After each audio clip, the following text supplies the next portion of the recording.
Imagine how much more successful your business could be if you could optimize the full potential of each and every one of your employees. In this episode of the podcast, Gail Doby talks with returning guest, entrepreneur, and author Mike Michalowicz about creating high-performance teams.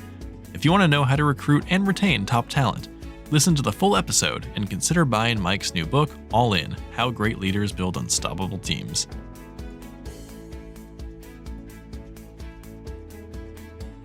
Well, Mike, it is so good to see you. It's been a few years. It has been a few years. It's great to see you too, my friend. Oh, well, I'm so excited to talk about your new book, All In.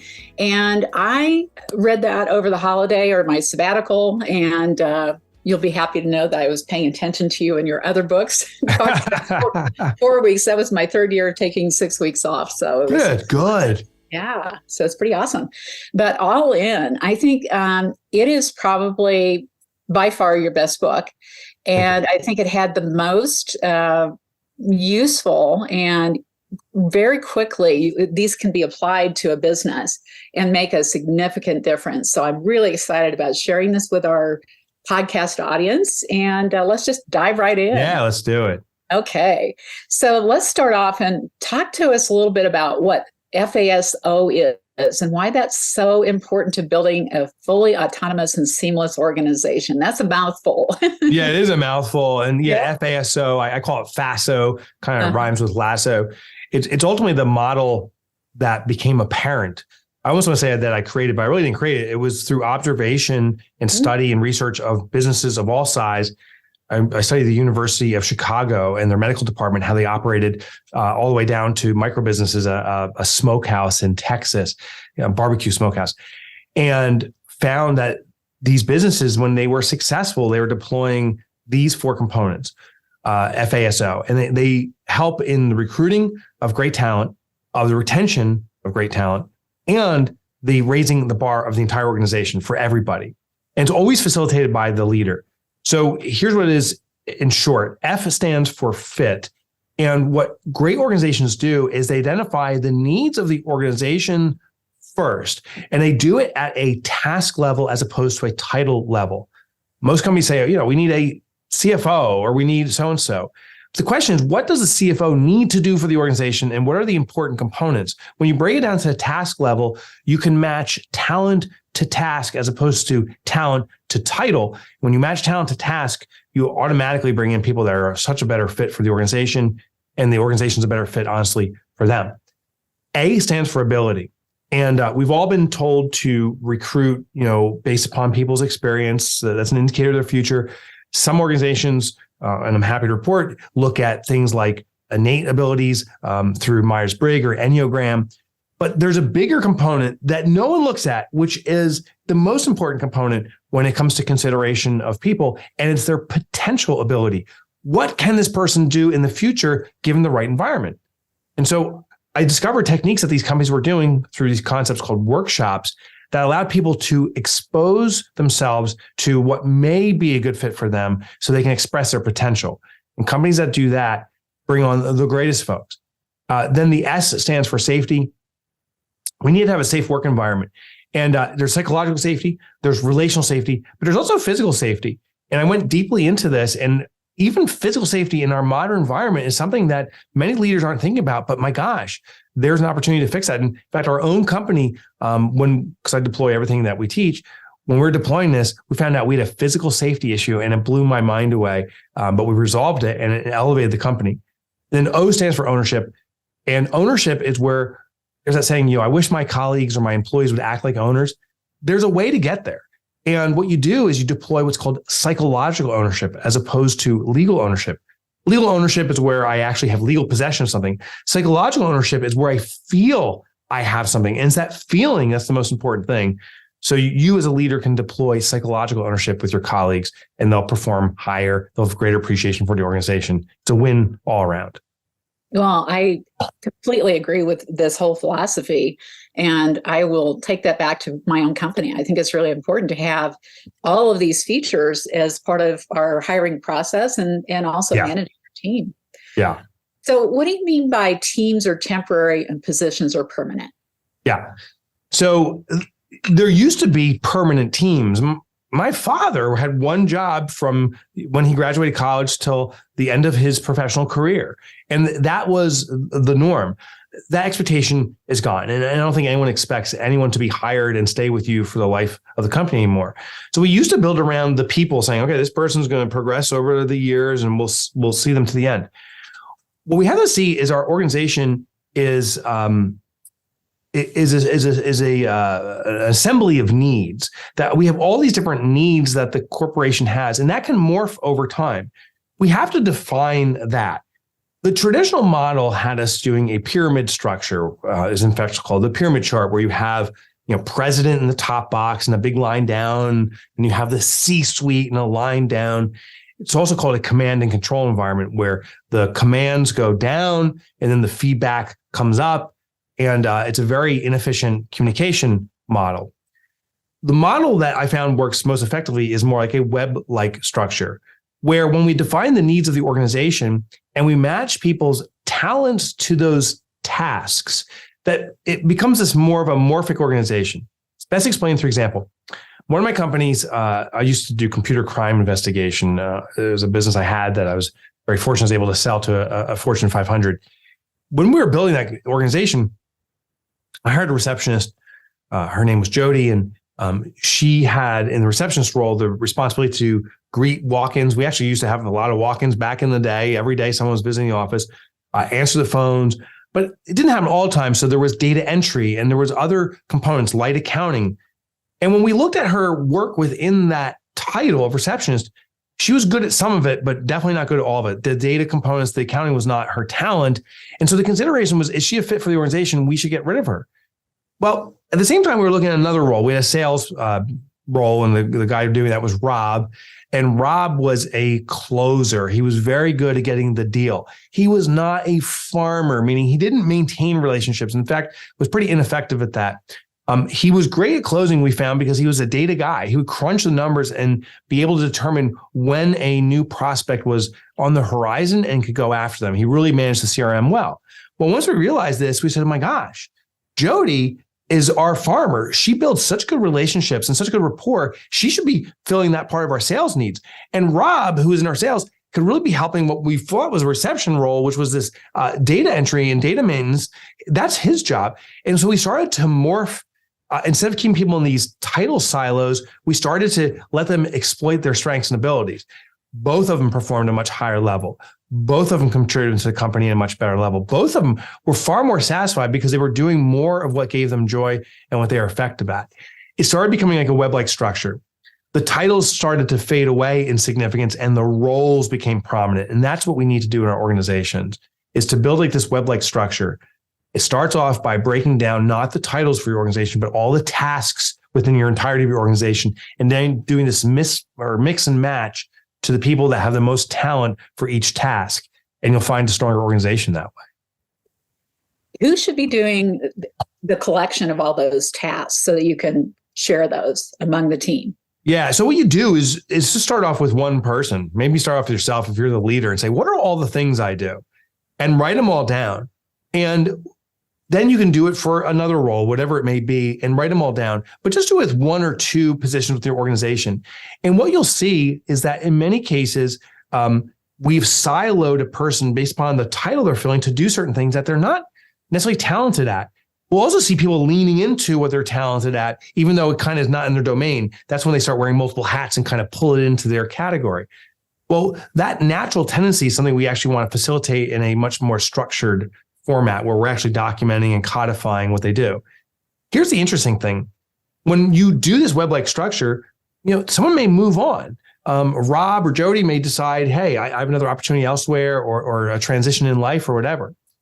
When that person leaves, the mistake that many leaders do is say, I need another Jody. I need someone that's verbatim. But there's only one Jody. There's only one Gail. There's only one Mike in this world. To find those clones are very difficult. So what happens by sorting out by task, we can fractionalize a person. We can say, okay, Jody was filling all these different tasks, but who are the other individuals? Maybe a mix of people that could just take their certain tasks off there. So rarely do we do a one-for-one replacement. It may be people filling other gaps in, and maybe you hire part-timers or something like that. But it builds a much more flexible structure in what we have, as opposed to always having one title associated with one person. I love that. We've been operating that way for so long. I didn't even realize that that was that much different than what other people were doing. And we're still kind of moving people around, trying to find that right spot for them, because we know that they've got that potential. It's funny. I started the book off by sharing a call I got from a large Fortune 500 company that said, how do small businesses pull this off? So what you're sharing, Gail, is more common in small business. We need that flexibility so it becomes natural. It's as a company grows that we could become more of these silos, and that's where we need to resolve that. Well, and as we've grown, we've just found that there are some people that have some natural talents, like you said. And so what I've observed just with our people is they kind of raise their hand and say, hey, I'm willing to try this. Are you open to that? And yeah, sure. So I think this is great. I'm so glad you're sharing this. So what is the difference between qualities and qualifications for a task? Yeah. So qualifications is experientially based analysis, and qualities are more innate. And there's one type of quality that is the biggest opportunity. Many businesses miss it. So let me explain in a little more detail. The experiential qualifications are like a resume. And what the belief is a person's past is indicative of their future. And we all know that's not true. You've gotten resumes of what people have done in the past or where they list off, and it doesn't show their capability within our organization at all.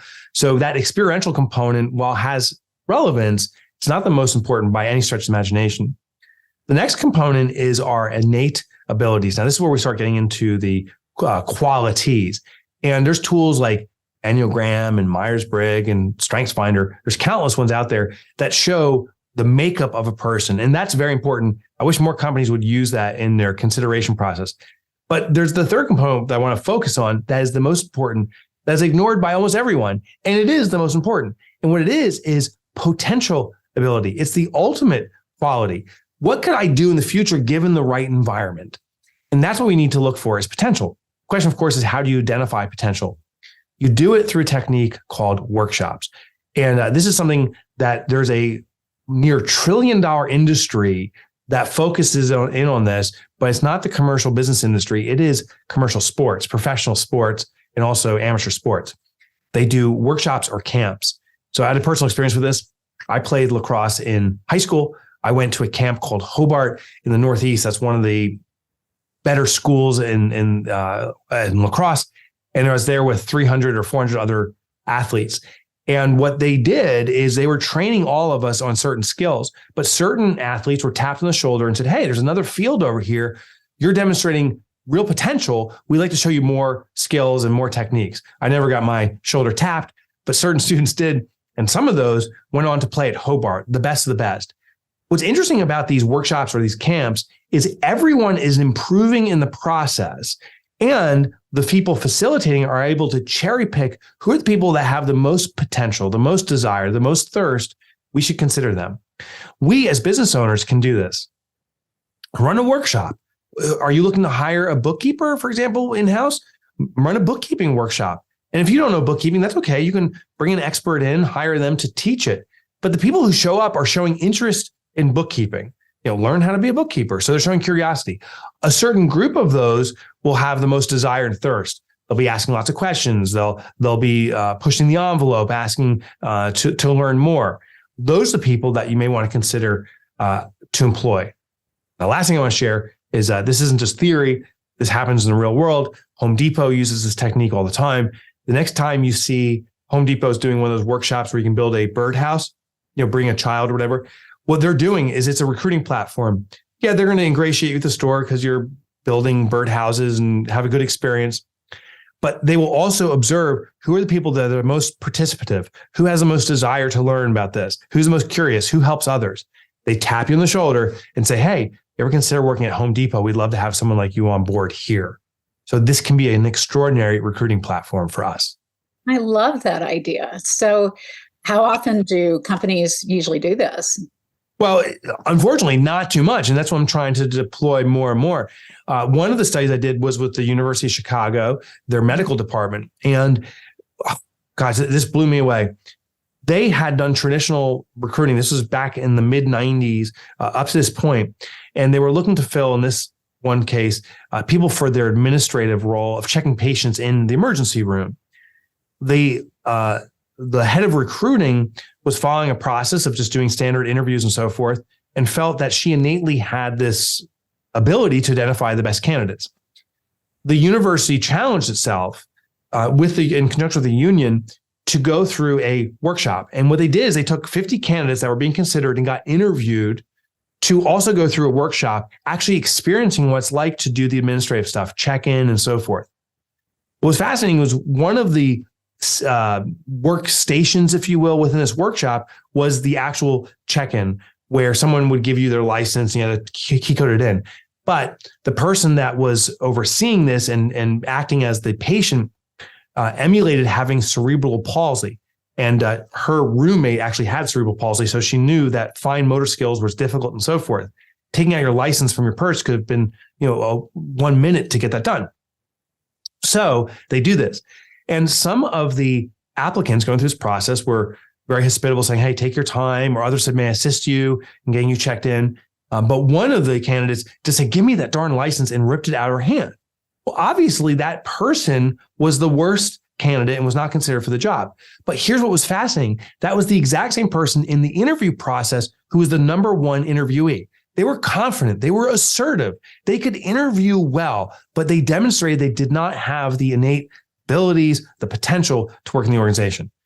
The University of Chicago hired off of the workshop program, and they found, I can't remember, it was 10 or 15 people they hired. It was their best candidates they've ever had in the history of that organization because they stayed the longest and they were the top performers. What's also interesting is the hero of the story is not the union or the folks that ran this workshop. It was the recruiting director who was doing the interviews, because she said, maybe I'm wrong here. Maybe I don't have. She was confident she had this innate ability to pick out the best, but she said, maybe I don't.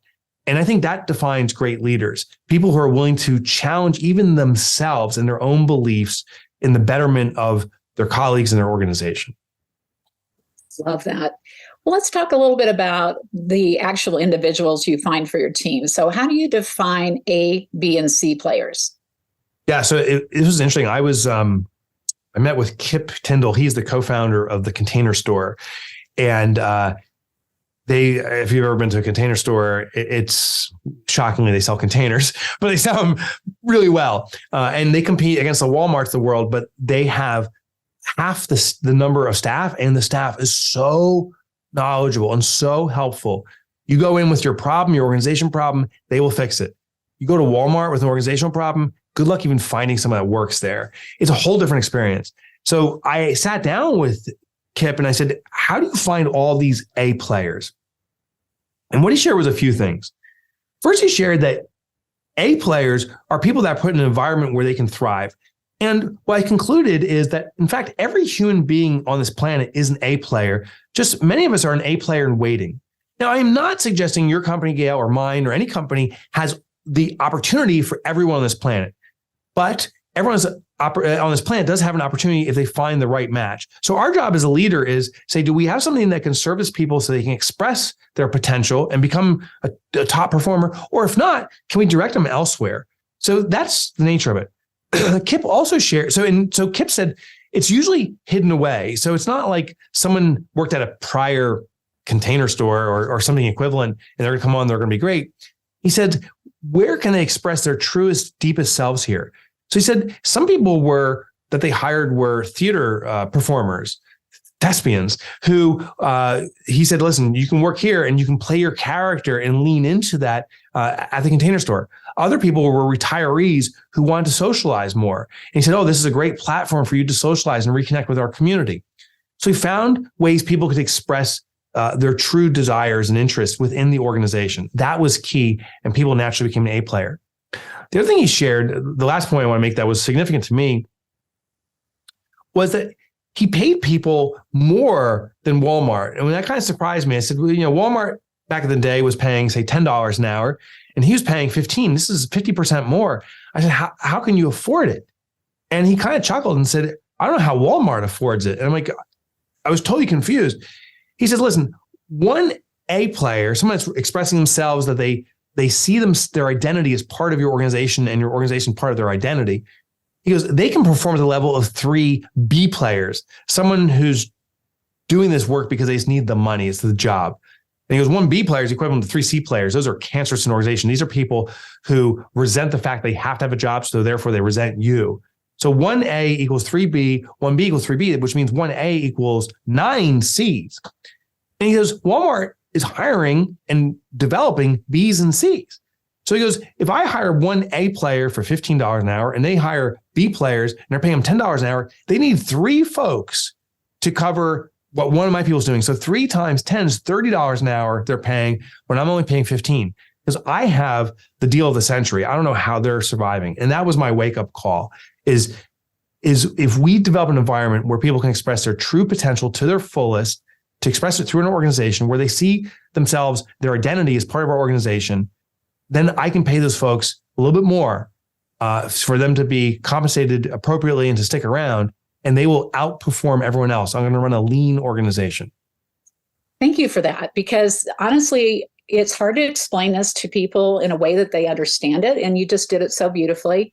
Oh, thank you. I think that for everybody that's listening out there, that if you have people on your team, interior designers, and you're hiring juniors, and it's great, but if they are those C players, it's taking a ton of your time as a manager to manage those people. So the cost is not just the actual salary, it's the cost to the ownership or to the people leading the company.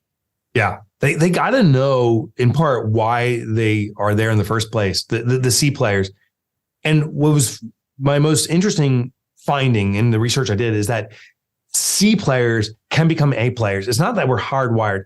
I am a C player in the wrong environment. And I've had jobs where I hated the job and my performance sucked and I got fired. And I've had jobs where it was part of my identity and I'm a top performer. So it's not the person, it's the match, the fit between the person and the expectations and requirements for them. So the question, of course, is how do you take someone that's not performing well and make them an A player? It can and does happen. There's 2 components. One is what's called vision alignment.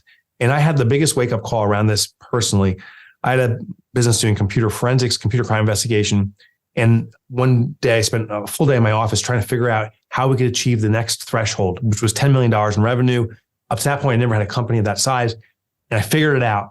I was so excited. I came out of the office. I called in. I had 30 employees at the time, called everyone in and said, we are going to do $10 million this year to great fanfare. You know, I had Eye of the Tiger playing in the background. No one actually was excited. No one. People was like, okay, and returned to their desks. My assistant, Patty, came up to me and said, Mike, we do $10 million in revenue. You're going to get the bigger house. You get the new car, but why should we care? This is your vision, your dream. And it hit me like a ton of bricks, Gail, that the vision of an organization is really the dream of the owner. Or if there's a leadership team, it's the collective dream of the leadership team. But it's not true. It's not true to the desire of everyone else. But when I talk to my individual colleagues, someone, wanted to learn how to play guitar for the first time. Someone wanted to spend more time with their family and be more present. They had someone ill in their family. Our job as great leaders is find out what is important to our team. So those folks, those interior designers, as staff you brought on board that's not performing well, find out what's important to them in their lives. Our job then as a leader is to help them manifest that. Now, our job is not to pay for that house they're looking to buy or send them to lessons, but it's to keep the dream in front of them so they understand this is a means to achieving that dream. And maybe we can even block and tackle, make introductions and connections and so forth. But when you care for their vision, they will care for yours. It's reciprocity. Now we're walking arm in arm in achieving the vision of the company because you're helping everyone else achieve their own visions. That's one of the biggest components. The second part of helping people become A players in an organization is to give what's called psychological ownership. Psychological ownership is where we have the feeling that we own something. Classic example I use is with cars. You can rent a car or you can have a car that you own in your driveway, and we treat it differently. That rental car least for me, I floor it when the light turns green. I skid in when it turns red because it's a rental car. It ain't mine.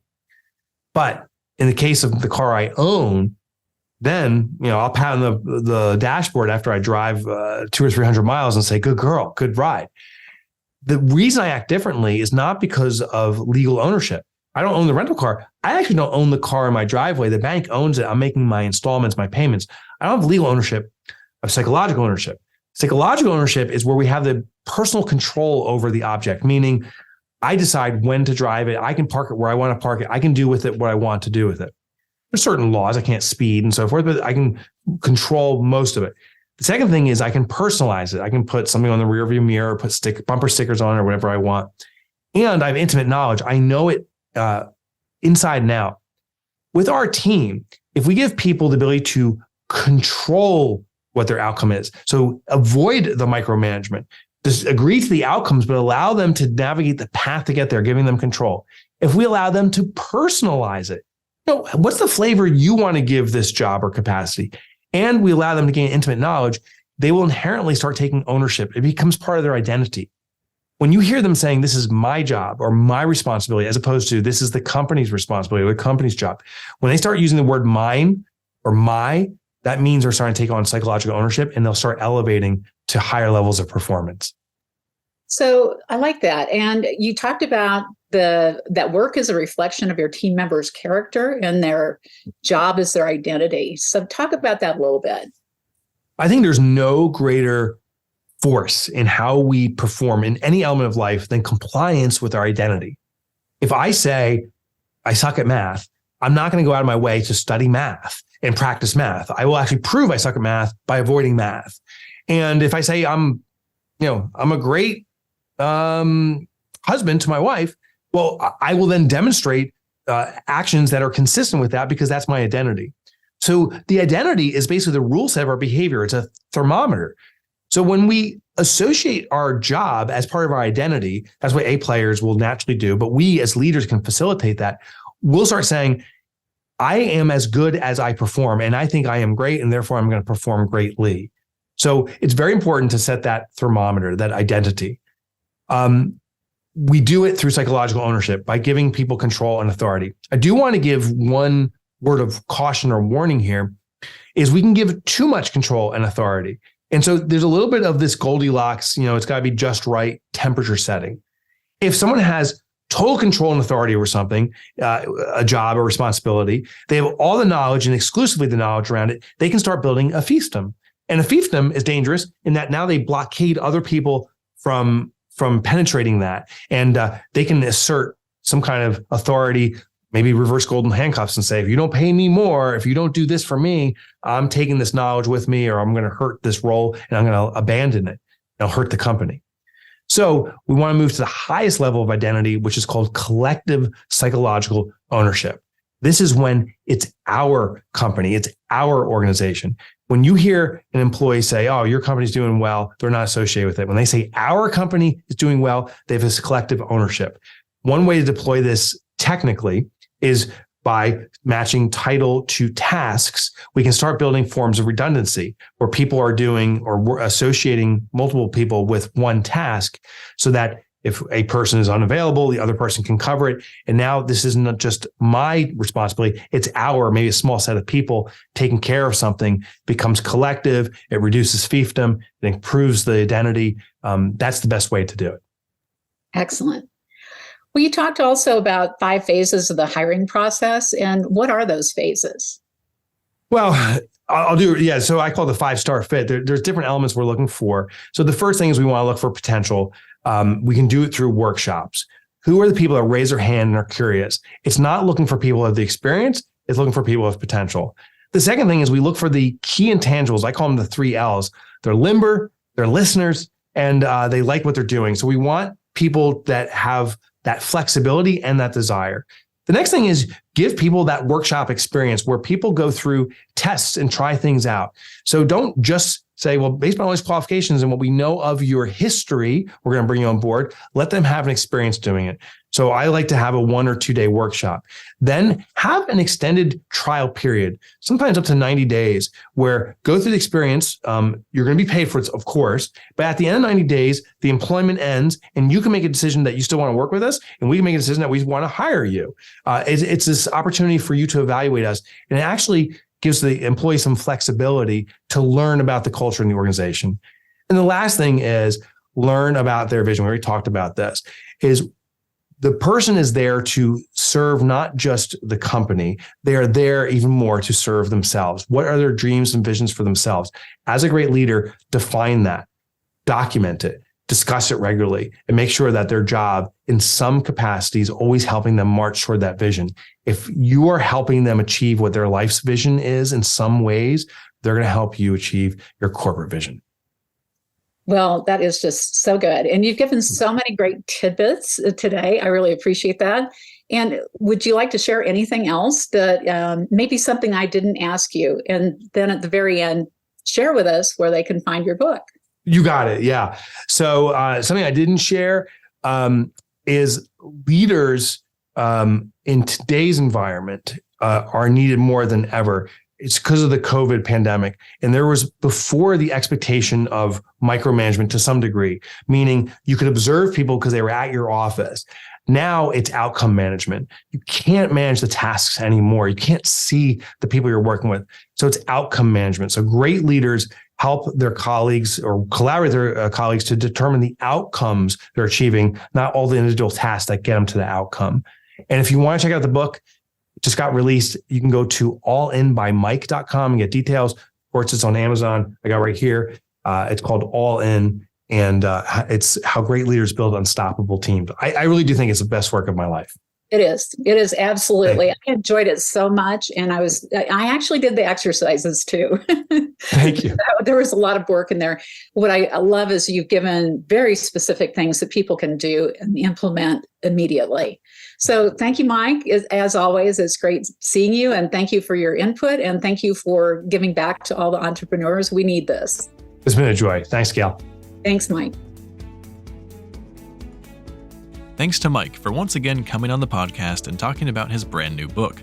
His insights into hiring and keeping great talent are invaluable, and hopefully this gave you some inspiration and ideas on how to make the most of your team right now and in the future. If you enjoyed this episode, you can learn more about Pearl Collective at thepearlcollective.com, and you can find us on Instagram, LinkedIn, and Facebook.